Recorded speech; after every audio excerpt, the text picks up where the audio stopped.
L'affiche. Bonjour à tous, bienvenue dans ce nouveau numéro de l'affiche de la semaine. Et on s'occupe de l'affiche de ce mercredi 26 janvier 2022. À l'affiche, en premier, Les promesses de Thomas Krutoff. Thomas Krutoff, c'est le réalisateur de La mécanique de l'ombre avec François Cluzet.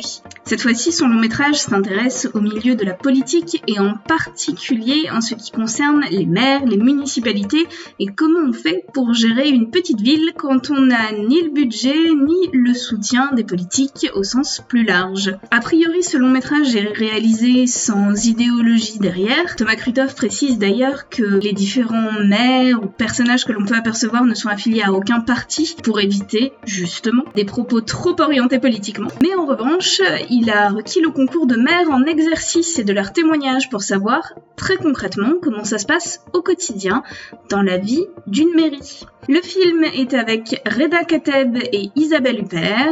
Reda Kateb, évidemment, on l'adore, que ce soit dans Hors Normes, Le Chant du Loup ou Hippocrate.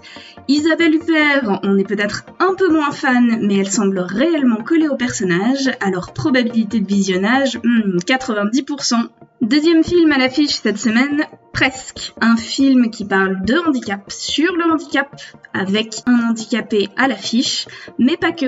Le film est réalisé par Bernard Campan et Alexandre Jolien. Alexandre Jolien, c'est la personne que vous voyez dans la bande-annonce et qui n'est pas Bernard Campan. C'est donc plutôt un signe positif pour ce long métrage qui semble vraiment vouloir éviter les clichés et au contraire parler du handicap au quotidien et comment il est vécu par les personnes qui réellement sont handicapées. Ce qu'on voit dans la bande-annonce, c'est un corbillard et le poids que le regard des autres peut avoir sur nous et notre quotidien. Alors, le pathos potentiel nous fait un peu peur, mais les acteurs ont l'air extrêmement justes. Alexandre Jolien a déjà écrit un livre sur le sujet.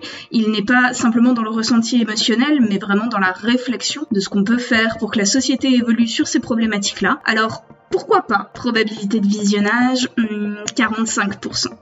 Troisième film cette semaine, Adieu Paris. Et oui, on n'aura fait que des longs métrages français, une fois n'est pas coutume. Réalisé par Édouard Baird, qui nous avait déjà présenté Ouvert la nuit il y a quelques années, on n'est pas forcément fan d'Édouard Baird en tant que réalisateur. C'est vrai que autant le monologue d'Otis est devenu culte, autant les préoccupations pseudo-philosophiques du monsieur ne sont pas forcément du goût de tous. Mais à retenir néanmoins dans ce long métrage, le casting qui est absolument dingue, Pierre Arditi, qui compte à son actif quand même 148 films et 53 ans de carrière, c'est pas rien, même si on doit bien reconnaître qu'ici on n'est pas forcément fan, puisque Pierre Arditi joue avant tout Pierre Arditi. Mais également François Damiens, un humoriste belge qui a su nous montrer qu'il avait un éventail de jeux plus large que ce à quoi semblait le prédestiner sa carrière d'humoriste belge, que ce soit dans L'Arnaqueur, où il a un rôle extrêmement cliché, ou La Tendresse, où il joue beaucoup plus en nuances, ou encore Benoît Poelvoorde, encore un belge décidément, qui lui aussi a su voguer d'un rôle à l'autre, que ce soit en incarnant un douteux Brutus dans Astérix aux Jeux Olympiques, un sémillant Clo-Clo dans Podium,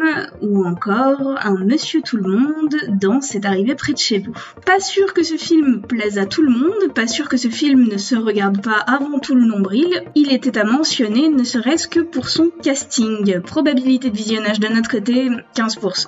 Enfin cette semaine, et en 2 mots, c'est la semaine des documentaires à foison. Alors c'est vrai qu'ici, on n'a pas forcément une salle qui diffuse énormément de documentaires, mais si c'est votre cas, n'hésitez pas à aller y faire un tour. En premier, nous avons Sunless Shadows, sur des adolescentes en détention, Jusqu'à la mer, sur le combat de personnes gravement accidentées qui tentent de retrouver leur autonomie, ou encore The Lost Leonardo, qui nous promet du strass et des paillettes, puisqu'il parle du tableau qui s'est vendu le plus cher au monde, le Salvator Mundi de De Vinci.